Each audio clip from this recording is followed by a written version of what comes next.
ses dettes.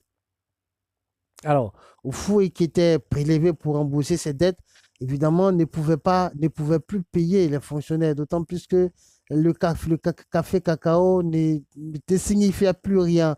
Et à côté de ça, on n'avait plus de matières premières qui pouvaient nous apporter de l'argent. Même le peu qu'on avait, le port et l'aéroport, qui étaient les deux grands organes, bon, ne nous revenaient pratiquement plus. Et aussi, la CE et la SODECI, vous voyez, ces deux grandes compagnies, bon, on va dire que c'était le peu qui était des gens qui, peu d'argent qui était dans ces compagnies-là qui tournaient. Donc, bientôt même, il allait avoir les compressions, voilà, les renvois parce que l'argent finissait. Donc, pour payer même les fonctionnaires en 90, c'était compliqué. Vous n'arrivait pas à payer les fonctionnaires en 90.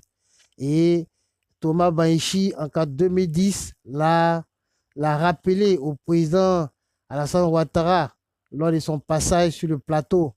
Voilà, donc, vous voyez un peu pour dire qu'un grand journaliste n'avait pas oublié cela. Pour dire qu'on ne pouvait même pas retirer un chèque de 10 000 à cette époque en 90.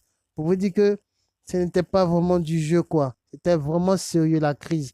Donc, c'est comme ça que Oufoué s'est retrouvé dos au mur, qui ne savait plus comment faire. Mais heureusement qu'il n'y a pas eu de coup d'État sur lui, il n'y a pas eu d'insurrection. Dieu merci, il y a certainement eu des coups d'État, mais qui ont été vraiment, qui ont été anticipés, qui n'ont pas porté. Voilà. Donc, Oufoué, il s'en est sorti, mais sauf qu'il y a eu année blanche, il y avait beaucoup de grèves. Franchement, les Français ont tout fait pour les déstabiliser, mais ça n'a pas marché. Et comme Dieu était dans sa chose, au dernier moment, il a fait appel au gouverneur Alassane Ouattara qui est venu l'aider. Et au bout de 3 ans, les choses sont rentrées en quelque peu dans l'ordre.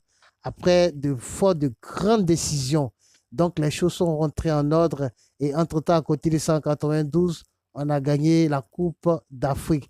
Donc le vieux avait déjà vraiment tout gagné pour lui. Il était vraiment très content. Vous comprenez? Entre-temps, l'autre côté, le chien aboie.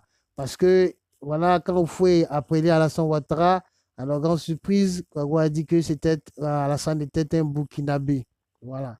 Et donc, déjà, Oufoué a rappelé à tout le monde qu'Alassane Ouattara n'était pas un Burkinabé, voilà, et qu'il était de la grande métropole du Nord. Voilà, Oufoué, même de son vivant, l'a dit clairement. Donc, pour lui, c'était déjà un dossier fini, on s'est déjà compris. Mais ce n'était pas fini dans les dents, dans la tête des autres, des barons du